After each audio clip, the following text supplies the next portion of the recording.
Subscribe कीजिए हमारा channel direction study point और वीडियो की नोटिफिकेशन पाने के लिए बेल आइकन को दबाएं। Welcome direction study point. दोस्तों, इस वीडियो में हम सामान्य विज्ञान के इंपॉर्टेंट 40 प्रश्न लगाने वाले हैं। तो दोस्तों, वीडियो को लास्ट तक देखिएगा। वीडियो के सारे प्रश्न इंपॉर्टेंट हैं और आप कितने प्रश्न सही करते हैं हमें कमेंट करके जरूर बताइएगा। दोस्तों, Bihar SSC inter level mains exam के लिए आपको जो साइंस है ये मोस्ट इंपॉर्टेंट हो जाता है। अगर आप साइंस में अच्छा मार्क्स लाते हैं तभी आपका जो मेरिट में अच्छा स्कोर हो पाएगा। तो आइए शुरू करते हैं आज का वीडियो। हमारा पहला प्रश्न है, गाय के दूध में किसके कारण पीलापन रहता है। देखिए, जो गाय का दूध होता है उसमें पीलापन होता है, किस कारण होता है। तो पहला ऑप्शन है केसीन, दूसरा है कैरोटीन या लेसिन। तो देखिए, इसका सही आंसर क्या हो जाएगा, आप सभी आंसर जरूर देंगे। तो अगर आपने ऑप्शन नंबर बी कैरोटीन चुना है तो आपका जवाब बिल्कुल बिल्कुल सही हो जाएगा। देखिए, जो गाय के दूध में पीलापन होता है वह कैरोटीन के कारण ही होता है। तो इस प्रश्न का ऑप्शन नंबर बी एकदम करेक्ट आंसर हो जाएगा। दूसरा प्रश्न है, HIV की खोज किसने की थी। HIV की खोज किसने की थी। तो सही आंसर क्या हो जाएगा, आप सभी देंगे। देखिए, चार ऑप्शन है, कोल्फ, लुक मॉन्टेनियर, फ्लेमिंग और एडवर्ड जेनर। तो सही आंसर क्या हो जाएगा, जो HIV है इसकी खोज की थी लुक मॉन्टेनियर ने। Option number B Luc Montagnier correct answer हो जाएगा। बात करें HIV के फुल फॉर्म की, तो आपको देखिए HIV का फुल फॉर्म पता होना चाहिए, कई बार एग्जाम में ये भी पूछा जाता है। तो HIV का फुल फॉर्म क्या होता है, human immunodeficiency virus, human immunodeficiency virus, और इसकी खोज की थी लुक मॉन्टेनियर ने। ऑप्शन नंबर 20 प्रश्न का करेक्ट आंसर हो जाएगा। अगला प्रश्न है, पौधों में वाष्पोत्सर्जन दर के निर्धारण के लिए किस यंत्र का प्रयोग किया जाता है। देखिए, मोस्ट इंपॉर्टेंट प्रश्न है, जो पौधों में वाष्पोत्सर्जन का दर होता है उसके निर्धारण के लिए किस यंत्र का प्रयोग किया जाता है। चार ऑप्शन दिए हुए हैं। तो करेक्ट आंसर क्या हो जाएगा, देखिए, पौधों में वाष्पोत्सर्जन के दर को निर्धारण करने के लिए पोटोमीटर नामक यंत्र का प्रयोग किया जाता है। ऑप्शन नंबर ए पोटोमीटर इस प्रश्न का बिल्कुल करेक्ट आंसर हो जाएगा। पौधों में वाष्पोत्सर्जन के दर को निर्धारण करने के लिए पोटोमीटर नामक जो यंत्र है इसका प्रयोग किया जाता है। अगला प्रश्न देखते हैं। अगला हमारा प्रश्न है, मानव त्वचा में पाया जाने वाला वर्णक क्या होता है। मोस्ट इंपॉर्टेंट प्रश्न है, मानव त्वचा में पाया जाने वाला वर्णक कौन सा है। देखिए, चार ऑप्शन है, पहला है मेलानिन, कैरोटिन, लाइकोपिन या फिर फाइटोक्रोम। तो मानव त्वचा में कौन सा वर्णक पाया जाता है, करेक्ट आंसर हो जाएगा ऑप्शन नंबर ए मेलानिन। देखिए, जो मेलानिन होता है यह मानव के त्वचा में पाया जाने वाला एक वर्णक होता है। तो अगर आपने ऑप्शन नंबर ए चुना है तो आपका जवाब एकदम सही आंसर हो जाएगा। पांचवा प्रश्न हमारा है, डायलिसिस मशीन का आविष्कार किसने किया था।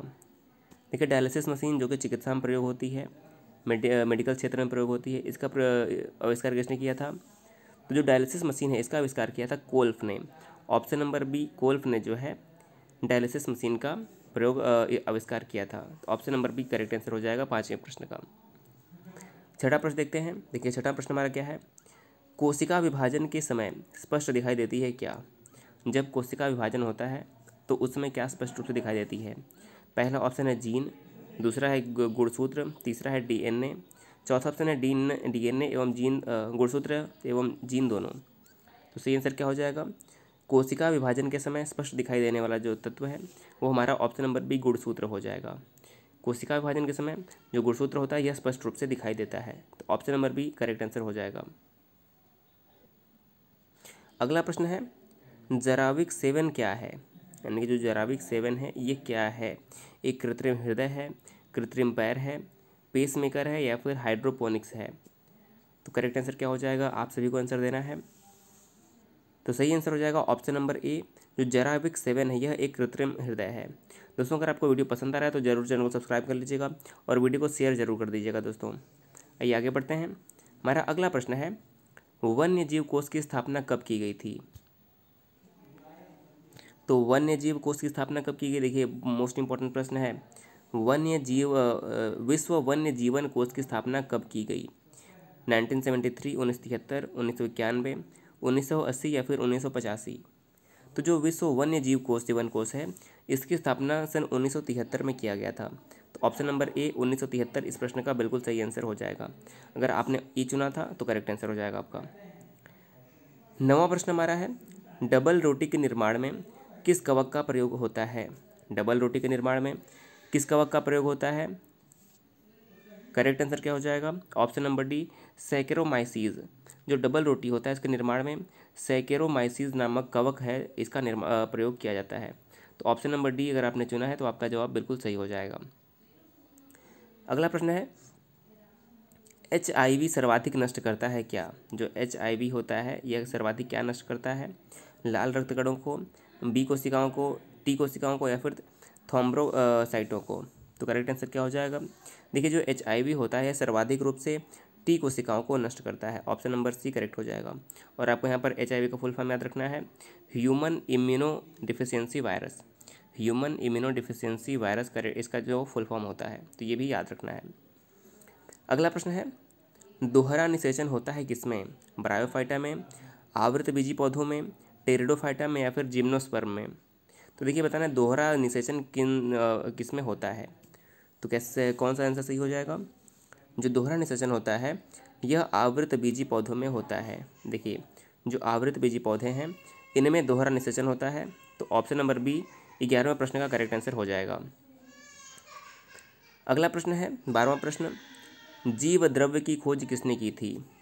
जीव द्रव्य की खोज किसने की थी? लैमार्क ने, हेरोफिलस ने, हिप्पोक्रेट्स ने या फिर ह्यूगो वॉन मोल ने?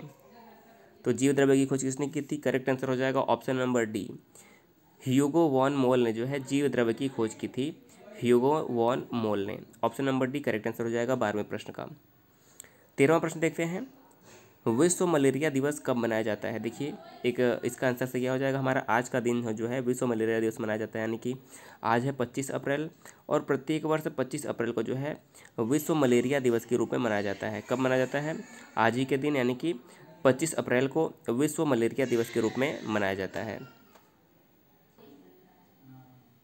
अगला हमारा प्रश्न है कि भोजपत्र किस पेड़ की छाल से प्राप्त होता है? 14वां हमारा प्रश्न है, भोजपत्र किस पेड़ की छाल से प्राप्त होता है? बेट्यूला से, बिर्च से, क्वेरकस से या फिर बर्बेरियस से? तो देखिए वही इंपॉर्टेंट प्रश्न है। तो भोजपत्र किस पेड़ से प्राप्त होता है? करेक्ट आंसर हो जाएगा ऑप्शन नंबर ए, बेट्यूला। जो भोजपत्र है यह बेटुला नामक पेड़ की छाल से प्राप्त किया जाता है। तो इस प्रश्न का ऑप्शन नंबर जो ए है करेक्ट आंसर हो जाएगा। अगला प्रश्न देखते हैं। अगला हमारा प्रश्न है 15वां प्रश्न है, म्यूटेशनवाद के जनक कौन है?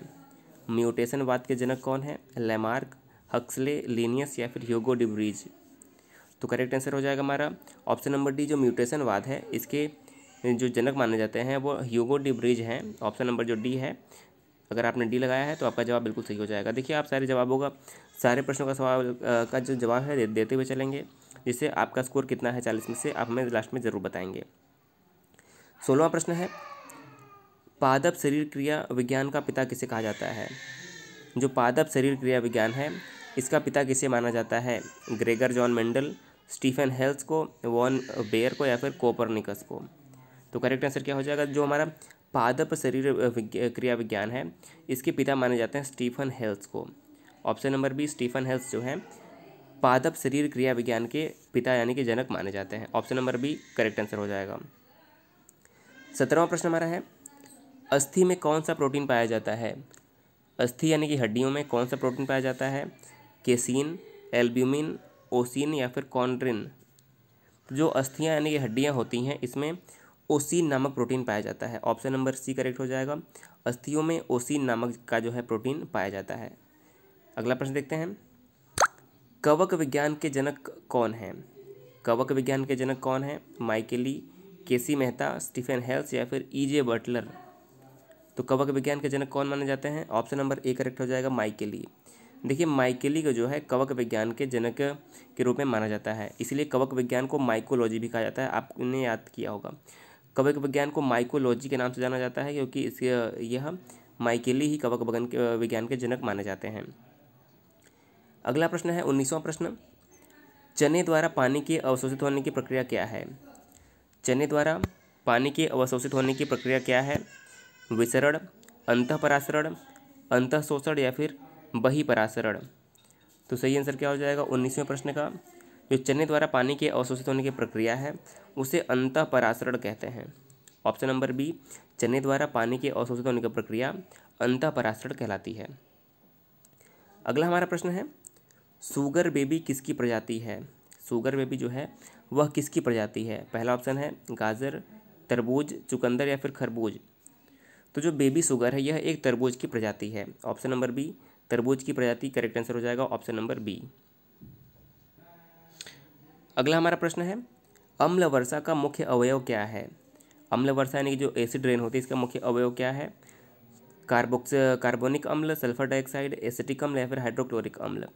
तो जो हमारा अम्ल वर्षा होता है तो इसका जो प्रमुख अवयव है वो हो जाएगा sulphur dioxide. Option number B, sulphur dioxide इस प्रश्न का करेक्ट आंसर हो जाएगा। अगला प्रश्न हमारा है 22वां प्रश्न, अधिक विकिरण के संपर्क में आने से कौन सा रोग होता है? अधिक विकिरण यानी कि रेडिएशन के संपर्क में आने से कौन सा रोग होता है? तो करेक्ट हमारा हो जाएगा ऑप्शन नंबर ए, कैंसर। और अधिक विकिरण के संपर्क में आने से जो होता है स्किन कैंसर होता है। और कैंसर के अध्ययन क्या बोलते हैं? कैंसर के अध्ययन को ऑन्कोलॉजी बोलते हैं, स्टडी ऑफ कैंसर ऑन्कोलॉजी बोलते हैं, ये भी याद रखना है। अगला प्रश्न है, चर्म रोग किस विटामिन की कमी के कारण होता है? चर्म रोग किस विटामिन की कमी के कारण होता है? विटामिन B2, B6, B5 या फिर विटामिन सी की कमी से? तो चर्म रोग किस विटामिन कमी के कारण होता है?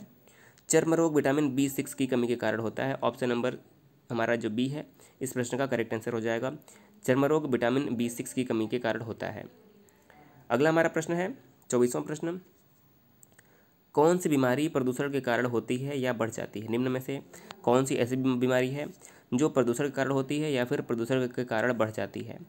तो सही आंसर क्या हो जाएगा? देखिए हमारा सही आंसर हो जाएगा ऑप्शन नंबर सी, जो ब्रोंकाइटिस नामक बीमारी है यह प्रदूषण से या तो बढ़ जाती है या तो प्रदूषण के कारण ही होती है। तो ऑप्शन नंबर सी इस प्रश्न का करेक्ट आंसर हो जाएगा।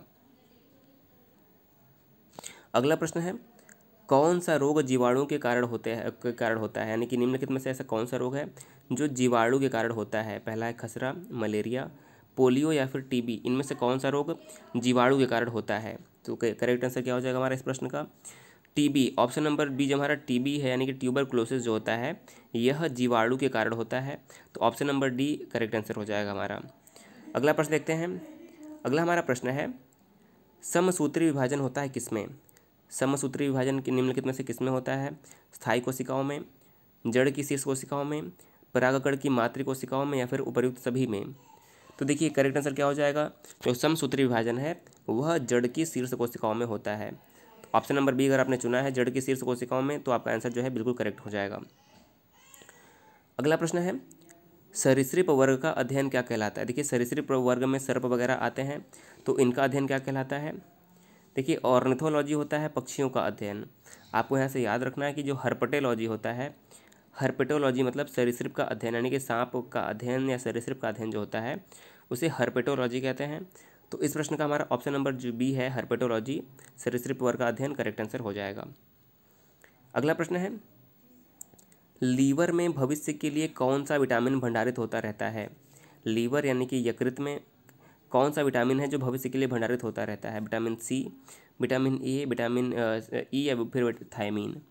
तो करेक्ट आंसर क्या हो जाएगा? ये लीवर में भविष्य के लिए जो विटामिन भंडारित होता है उसका नाम है विटामिन ए। तो इस प्रश्न का ऑप्शन नंबर ए हमारा जो है correct, option number C vitamin A correct answer हो जाएगा। अगला प्रश्न है, सबसे कम जल की आवश्यकता किसे होती है? सबसे कम जल की आवश्यकता किसे होती है? सेब को, केले को, खजूर को, फिर आम या फिर आम को? तो देखिए जो सबसे कम जल की आवश्यकता होती है वो खजूर को होती है। ऑप्शन नंबर सी खजूर को सबसे कम जल की आवश्यकता होती है। ऑप्शन नंबर सी प्रश्न का करेक्ट आंसर हो जाएगा। अगला प्रश्न है, कौन सा प्रोटीन जल में घुलनशील होता है? निम्नलिखित में से कौन सा प्रोटीन है जो जल में घुलनशील है? वैसे जो हमारे विटामिन बी और सी होते हैं यह जल में घुलनशील होते हैं, लेकिन निम्न अगर ऑप्शन की बात करें तो निम्न में से कौन सा प्रोटीन जल में घुलनशील हो जाएगा? तो हमारा ऑप्शन नंबर ए जो हमारा एल्ब्यूमिन है, एल्ब्यूमिन जल में घुलनशील प्रोटीन हो जाएगा। देखिए प्रोटीन की बात करें तो ये जल में घुलनशील क्या हो? एल्ब्यूमिन। अगर हम विटामिन की बात करें तो बी और सी विटामिन जो है यह जल में घुलनशील होता है। प्रोटीन की बात करें तो निम्नलिखित में से जो एल्ब्यूमिन है यह जल में घुलनशील प्रोटीन है। अगला प्रश्न है, नेत्रदान में नेत्र के किस भाग को दान किया जाता है? जब नेत्रदान किया जाता है तो नेत्र के किस भाग को दान में दिया जाता है? कार्निया को, रेटिना, आइरिस या फिर नेत्र लेंस? तो नेत्रदान में केवल कार्निया को ही जो है दान दिया जाता है। नेत्रदान में नेत्र के कार्निया को जो है दान में दिया जाता है। तो ऑप्शन नंबर ए इस प्रश्न का करेक्ट आंसर हो जाएगा। अगला प्रश्न है, किस विटामिन में कोबाल्ट पाया जाता है?